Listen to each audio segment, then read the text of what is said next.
Welcome to big ballot. నా పేరు ఐశ్వర్య. ముందుగా హెడ్లైన్స్. మహాయోధుల పోరాట క్షేత్రం మరాఠా నేలలో 4 పార్టీల పోరు.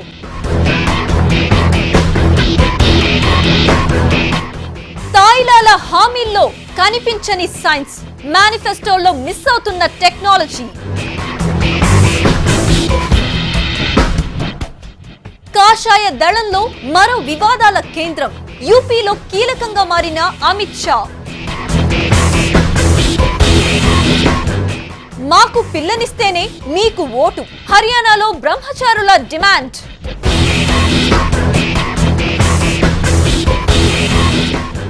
అతడే బలం, అతడే బలహీనత. కర్ణాటక బీజేపీని నడిపిస్తున్న ఎడ్డీ. బీజేపీకి Narendra Modi centre of attraction. కానీ మోడీని తిప్పే కీ ఇంకొకటి ఉందని మీకు తెలుసా? ఆ వ్యక్తి సలహా లేకుండా మోడీ ఏ పని మొదలు పెట్టరు. ఆయనతో మాట్లాడకుండా ఏ నిర్ణయం తీసుకోరు. అంత కీలకమైన నాయకుడు ఎవరు? మోడీని నడిపిస్తున్న ఆయన శక్తి ఎవరు? మీరే చూడండి. అమిత్ షా. ఇప్పుడు ఉత్తరప్రదేశ్ లో ఈ పేరు తెలియని నాయకుడు లేరు. అమిత్ షా అంటే ఆషామాషీ లీడర్ కాదు, యూపీలో బీజేపీని నడిపిస్తున్న నాయకుడు. బీజేపీ ప్రధాని అభ్యర్థి నరేంద్ర మోడీకి అత్యంత సన్నిహితుడు. మోడీ టీంలో ముఖ్య సేనాని. నరేంద్రుడికి ఆంతరంగికుడు. 80 సీట్లున్న యూపీలో 40+ సీట్లు గెలుచుకోవడానికి పక్కా స్కెచ్ వేశారు. ఎత్తులు పై ఎత్తులతో ముందుకు సాగుతున్నారు అమిత్ షా.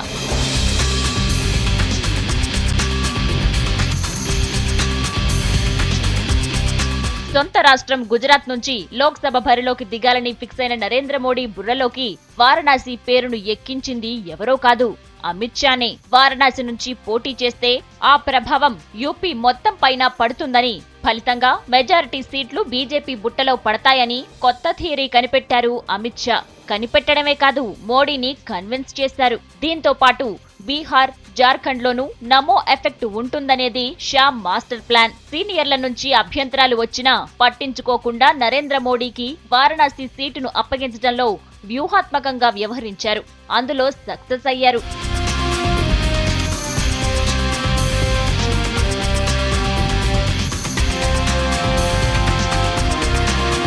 గుజరాత్ కు చెందిన అమిత్ షా ఆర్ఎస్ఎస్ ప్రాడక్ట్. కొద్ది కాలం ఏబీవీపీలో పనిచేశారు. తరువాత బీజేపీలోకి ఎంట్రీ ఇచ్చారు. అంచెలంచెలుగా ఎదిగారు. నరేంద్ర మోడీకి దగ్గరయ్యారు. 2003లో నరేంద్ర మోడీ కేబినెట్ లో చేరారు.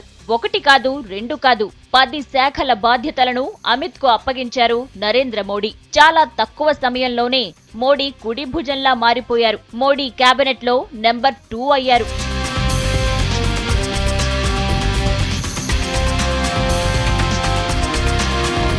రాజకీయ ప్రత్యర్థులు ఎంతగా విమర్శించినా బీజేపీ వరకు అమిత్ షా ఒక ఫైర్ బ్రాండే. రెచ్చగొట్టే కామెంట్స్ చేయడంలో షా ఘనాపాటి. ముజఫర్ నగర్ అల్లర్ల నేపథ్యంలో బీజేపీకి ఓటు వేసి ప్రత్యర్థులపై పగ తీర్చుకోవాలంటూ అమిత్ షా చేసిన కామెంట్స్ రాజకీయంగా దుమారం సృష్టించాయి. ఈ కామెంట్స్ పై తీవ్రంగా మండిపడ్డాయి కాంగ్రెస్, ఎస్పీ, బీఎస్పీ తదితర పార్టీలు.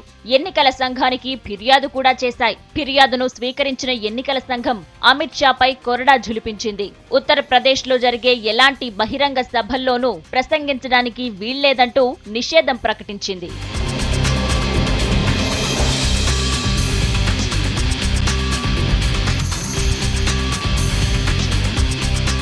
ఆరోపణలు ప్రత్యారోపణలు ఎలా ఉన్నా యూపీలో బీజేపీ మెజారిటీ సీట్లు గెలుచుకుంటే ఆ క్రెడిట్ అమిత్ షా ఖాతాలోనే పడటం ఖాయం.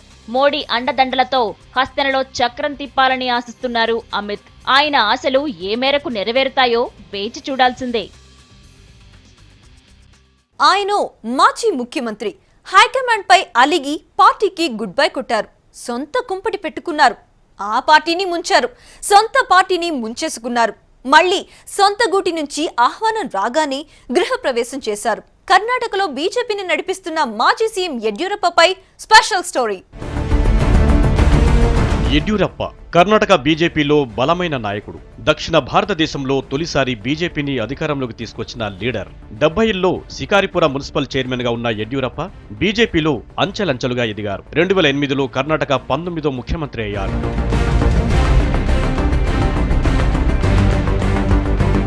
గనుల అక్రమ తవ్వకాల ఇష్యూ నేపథ్యంలో 2012లో బీజేపీకి గుడ్ బై కొట్టారు యడ్యూరప్ప. కర్ణాటక జనతా పక్ష పేరుతో సొంత దుకాణం పెట్టుకున్నారు. గత ఏడాది కర్ణాటక అసెంబ్లీకి జరిగిన ఎన్నికల్లో పోటీ చేశారు. కేజీపీకి 6 అంటే 6 సీట్లు దక్కాయి. అయితే బీజేపీని చిత్తుగా ఓడించడంలో సక్సెస్ అయ్యారు యడ్డి.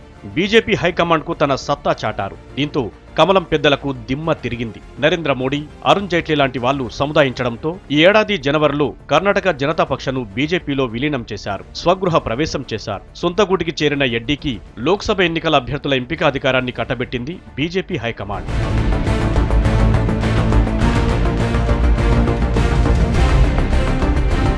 ఇంకేముంది, బీజేపీ హైకమాండ్ తనపై పెట్టిన నమ్మకాన్ని నిజం చేయడానికి రంగంలోకి దిగారు యడ్యూరప్ప. పాత మిత్రుడు బి శ్రీరాములను కూడా పార్టీలోకి తీసుకొచ్చారు. గెలుపు గుర్రాలు అనుకున్న వారికే టికెట్లు ఇచ్చి బరిలో నిలిపారు. కాంగ్రెస్ కు సవాల్ విసిరారు. తాను స్వయంగా షిమోగా లోక్సభ నియోజకవర్గం నుంచి పోటీకి దిగారు.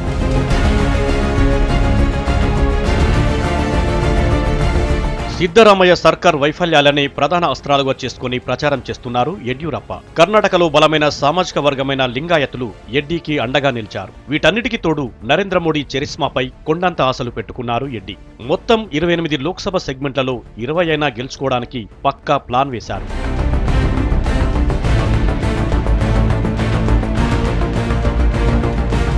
మొత్తం మీద కర్ణాటకలో లోక్సభ ఎన్నికలు యడ్యూరప్ప నాయకత్వానికి సవాల్గా మారాయి. ఆమె తుమి తేల్చుకోవడానికి రెడీ అయ్యారు యడ్యూరప్ప.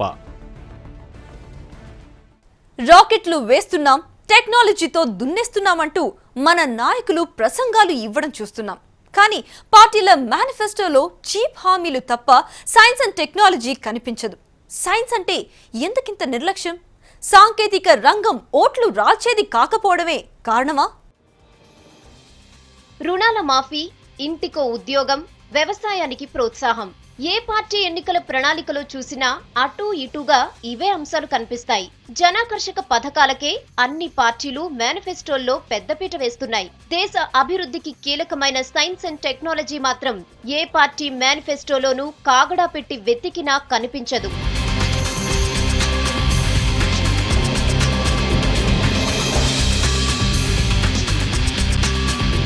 జనాకర్షక పథకాల సంగతి ఎలా ఉన్నా శాస్త్ర సాంకేతిక రంగాల అభివృద్ధే దేశ ప్రగతికి కీలకం. చాలా తక్కువ సమయంలోనే సైన్స్ అండ్ టెక్నాలజీలో ఎంతో డెవలప్మెంట్ సాధించింది ఇండియా. వ్యవసాయ రంగంలో వచ్చిన మార్పులు హరిత విప్లవాన్ని తీసుకొచ్చాయి. వైద్య రంగంలో జరిగిన రీసెర్చ్ ఎన్నో ప్రాణాంతకమైన రోగాలకు చెక్ పెట్టింది. ప్రపంచంలోని మరే దేశ సైంటిస్టులకు మన శాస్త్రవేత్తలు తీసిపోరు. పిఎస్ఎల్విసి చంద్రయాన్ ప్రయోగాన్ని సక్సెస్ చేశారు. ఫార్మాస్యూటికల్ రంగంలో కొత్త మందులు కనుగొన్నారు. ఎన్నెన్నో వ్యాక్సిన్లు ప్రజలకు అందుబాటులోకొచ్చాయి.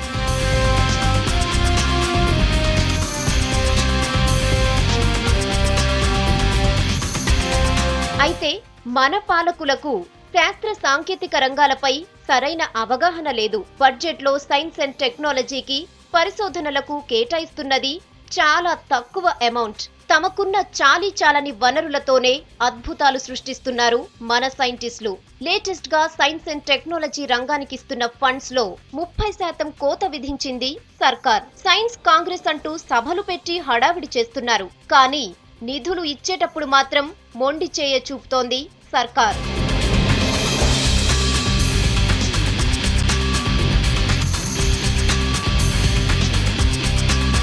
శాస్త్ర సాంకేతిక రంగాల పట్ల ఇప్పటికైనా మన పాలకుల వైఖరి మారాలి. ఎన్నికల మేనిఫెస్టోల్లో సైన్స్ అండ్ టెక్నాలజీని చేర్చాలి.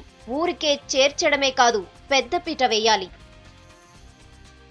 హిమాచల్ ప్రదేశ్ పోల్వార్ రాజకీయ ఉద్దండలకు సవాల్గా మారింది. సీఎం వీరభద్ర సింగ్, బీజేపీకి చెందిన మాజీ సీఎంలు శాంతకుమార్, ప్రేమ్ కుమార్ ధుమాల్ ఈ ముగ్గురు ఎన్నికలను ఛాలెంజ్ గా తీసుకున్నారు. రెండు పార్టీలకు ఇజ్జత్ గా సవాల్గా మారిన హిమాచల్ ఎన్నికలపై స్పెషల్ స్టోరీ. హిమాచల్ ప్రదేశ్ లో మొత్తం 4 లోక్సభ సెగ్మెంట్లున్నాయి. కాంగ్రా నియోజకవర్గం నుంచి బీజేపీకి చెందిన మాజీ ముఖ్యమంత్రి శాంతకుమార్ బరిలో ఉన్నారు. శాంతకుమార్ హిమాచల్ ప్రదేశ్ కు తొలి కాంగ్రెసేతర ముఖ్యమంత్రి. కొద్ది కాలం కేంద్రంలో మంత్రిగా కూడా పనిచేశారు. 10 ఏళ్ల తరువాత శాంతకుమార్ లోక్సభకు పోటీ చేస్తున్నారు. కాంగ్రా సెగ్మెంట్ లో ఆమ్ ఆద్మీ పార్టీ అభ్యర్థిగా పోటీ చేస్తున్నారు doctor Rajan Sushant. Rajan Sushant BJP product. Shantakumar కు ఒకప్పటి శిష్యుడు. కాంగ్రా నియోజకవర్గం సిట్టింగ్ ఎంపీ. గెలుపు ఓటముల సంగతి ఎలాగున్నా మాజీ గురువు శాంతకుమార్ కు తీవ్ర పోటీ ఇస్తున్నారు రాజన్ సుశాంత్. కాంగ్రెస్ కు చెందిన మాజీ ముఖ్యమంత్రి వీరభద్ర సింగ్ భార్య ప్రతిభా సింగ్ మండి సెగ్మెంట్ నుంచి పోటీలో ఉన్నారు. మండి నియోజకవర్గానికి ప్రతిభా సింగ్ సిట్టింగ్ ఎంపీ. మండి నుంచి మరోసారి అదృష్టాన్ని పరీక్షించుకుంటున్నారు ప్రతిభా సింగ్. వీరభద్ర సింగ్ కు ఈసారి భార్యను గెలిపించుకోవడం ఒక సవాల్గా మారింది. మండి నియోజకవర్గం నుంచి బీజేపీ అభ్యర్థిగా రామ్ స్వరూప్ శర్మ పోటీ చేస్తున్నారు. రామ్ స్వరూప్ శర్మ ఎన్నికల్లో పోటీ చేయడం ఇదే తొలిసారి. అంతేకాదు మండీలో బీజేపీకి పెద్ద లీడర్ అంటూ ఎవరూ లేరు. దీంతో మండి నియోజకవర్గంపై బీజేపీ ఆశలు వదులుకోవాల్సిన పరిస్థితి నెలకొంది. బీజేపీకి చెందిన మరో మాజీ ముఖ్యమంత్రి ప్రేమ్ కుమార్ ధుమాల్ కుమారుడు అనురాగ్ ఠాకూర్ హమీర్పూర్ నుంచి బరిలో నిలిచారు. హమీర్పూర్ సెగ్మెంట్ కు అనురాగ్ ఠాకూర్ సిట్టింగ్ ఎంపీ. అనురాగ్ గెలుపు కోసం తీవ్రంగా శ్రమిస్తున్నారు ఆయన తండ్రి ప్రేమ్ కుమార్ ధుమాల్. అయితే అనురాగ్ పై ప్రజల్లో నెగిటివ్ ఇమేజ్ ఉంది. అనురాగ్ నాయకత్వంలోని హిమాచల్ ప్రదేశ్ క్రికెట్ అకాడమీలో అవకతవకలు జరిగాయనే ఆరోపణలు ఉన్నాయి. సిమ్లా నియోజకవర్గంలో త్రిముఖ పోటీ జరుగుతోంది. బీజేపీ టికెట్ పై వీరేంద్ర కశ్యప్, కాంగ్రెస్ టికెట్ పై మోహన్ లాల్ బ్రక్తా పోటీ చేస్తున్నారు. వీరిద్దరికీ దడ పుట్టిస్తున్నారు సిపిఎం అభ్యర్థి జగత్ రామ్. 2009లో సిమ్లా నియోజకవర్గం నుంచి బీజేపీ అభ్యర్థి వీరేంద్ర కశ్యప్ విజయం సాధించారు. మరోసారి సెగ్మెంట్ ను కైవసం చేసుకుని సత్తా చాటాలని భావిస్తోంది కమలం పార్టీ. మొత్తానికి హిమాచల్ ప్రదేశ్ లో సత్తా చాటడానికి కాంగ్రెస్ బీజేపీలు రెడీ అయ్యాయి. మరాఠా గడ్డపై రాజకీయ దిగ్గజాల ఎన్నికల పోరాటం అందరినీ ఆకర్షిస్తోంది. కాంగ్రెస్ ఎన్సీపీ కూటమిగా బీజేపీ శివసేన కూటమి మధ్య దశాబ్దాలుగా జరుగుతున్న వార్ ఈసారి కొత్త మలుపు తీసుకుంటుందన్న అంచనాలు ఉన్నాయి. రెండు సింహాల వార్ జనానికి కూడా ఉత్కంఠగా మారింది. ఇంతకీ మరాఠాలు ఏం చేయబోతున్నారు? అధికార కూటమి నిలదొక్కుంటుందా? ప్రతిపక్ష కూటమి ఎదురు నిలుస్తుందా?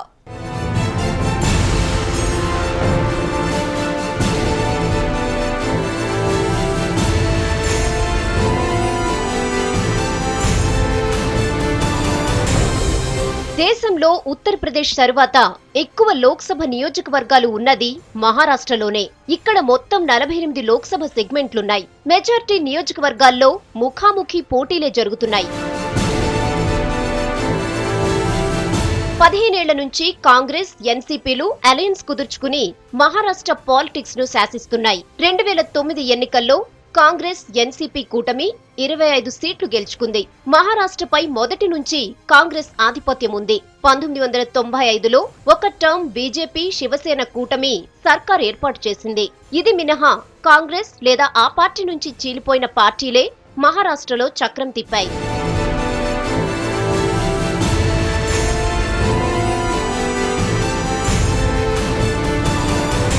1984 నుంచి మహారాష్ట్రలో బీజేపీ శివసేనల పొత్తు కంటిన్యూ అవుతోంది. 2009లో ఎన్డీఏ కూటమికి 20 సీట్లొచ్చాయి. ఈసారి లోక్సభ ఎన్నికల్లో కాంగ్రెస్ ఎన్సీపీ కూటమి దూకుడుకు బ్రేక్ వేయాలని డిసైడ్ అయింది బీజేపీ. వ్యవసాయ రంగాన్ని నిర్లక్ష్యం చేయడం, విదర్భ ప్రాంతంలో రైతుల ఆత్మహత్యలు, అవినీతి అంశాలను ప్రధాన అస్త్రాలుగా మార్చుకుంది బీజేపీ శివసేన కూటమి. వీటన్నింటికి తోడు నరేంద్ర మోడీ ప్రజాకర్షణ మీద కొండంత ఆశలు పెట్టుకుంది.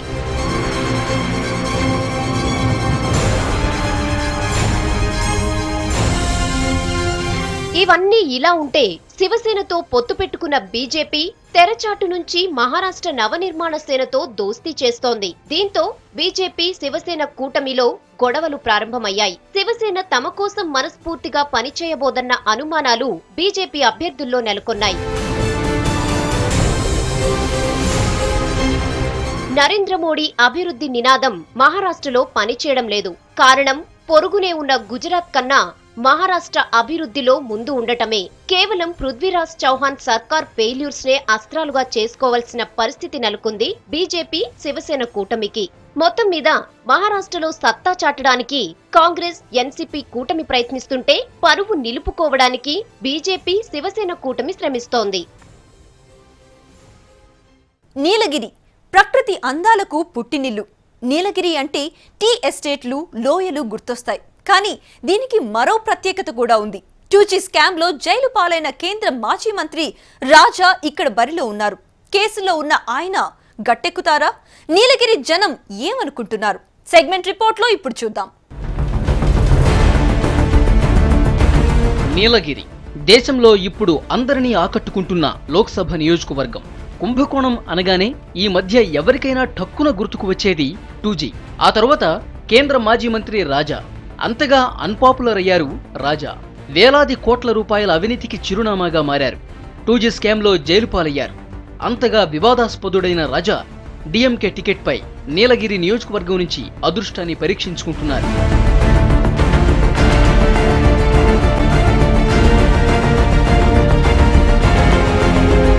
నీలగిరి నియోజకవర్గానికి రాజా కొత్త కాదు. 2009 ఎన్నికల్లో ఇదే నియోజకవర్గం నుంచి గెలిచారు. సీనియర్ల నుంచి అభ్యంతరాలు వచ్చినా పక్కన పెట్టి ఈసారి కూడా రాజాకే టికెట్ ఇచ్చారు డిఎంకే అధినేత కరుణానిధి. దీంతో 2G కుంభకోణాన్నే ప్రధానాస్త్రం చేసుకుంటున్నాయి అన్నా డిఎంకే, బీజేపీ. అవినీతి పరుడికి ఓటేస్తారా అంటూ ప్రజలను నిలదీసి ప్రశ్నిస్తున్నాయి. రాజా మరోసారి గెలిస్తే నీలగిరిలో అవినీతి వరదలా ప్రవహిస్తుందని పెద్ద ఎత్తున ప్రచారం చేస్తున్నాయి.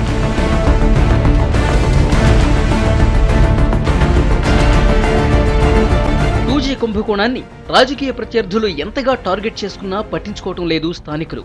బేసికల్ గా నీలగిరి నియోజకవర్గంలో బయట నుంచి వలస వచ్చిన తమిళులు పెద్ద సంఖ్యలో ఉన్నారు. ఎక్కువ మంది తేయాకు తోటల్లో పనిచేస్తుంటారు. వీళ్ళెవరూ 2G స్కామ్ వంటి పెద్ద పెద్ద మాటలు వినే పరిస్థితిలో లేరు. సెగ్మెంట్లో తాగునీరు, కొండ ప్రాంతంలో సమస్యలను మాత్రమే పట్టించుకుంటున్నారు ప్రజలు. పెద్దలను కాపాడటానికి రాజాను బలి చేశారన్న సానుభూతి కూడా అక్కడక్కడ కనిపిస్తోంది.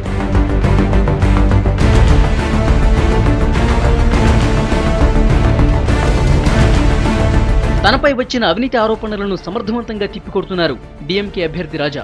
సమాచార విప్లవాన్ని పేదల ముంగిటకు తీసుకెళ్లటానికి ప్రయత్నించినందుకే తనను టార్గెట్ చేశారని ప్రచారోపణ చేస్తూ జనాన్ని కన్విన్స్ చేయడానికి ప్రయత్నిస్తున్నారు. ఎంపీగా తన పనితీరును చూసి ఓటేయాలని ప్రజలను కోరుతున్నారు రాజా.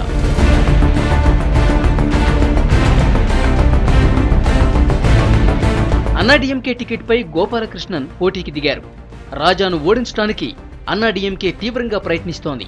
ఒకవైపు 2G కుంభకోణాన్ని, మరోవైపు 3 ఏళ్లుగా జయలలిత సర్కార్ సాధించిన విజయాలను పెద్ద ఎత్తున ప్రచారం చేస్తోంది.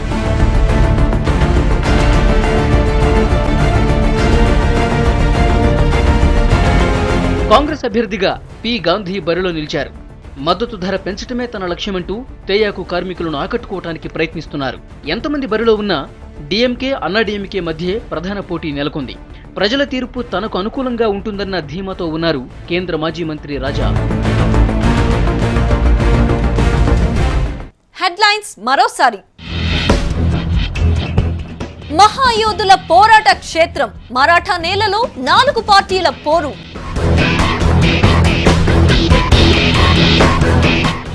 తాయిలాల హామీల్లో కనిపించని సైన్స్, మేనిఫెస్టోలో మిస్ అవుతున్న టెక్నాలజీ. కాషాయ దళంలో మరో వివాదాల కేంద్రం, యూపీలో కీలకంగా మారిన అమిత్ షా. మాకు పిల్లనిస్తేనే మీకు ఓటు, హర్యానాలో బ్రహ్మచారుల డిమాండ్.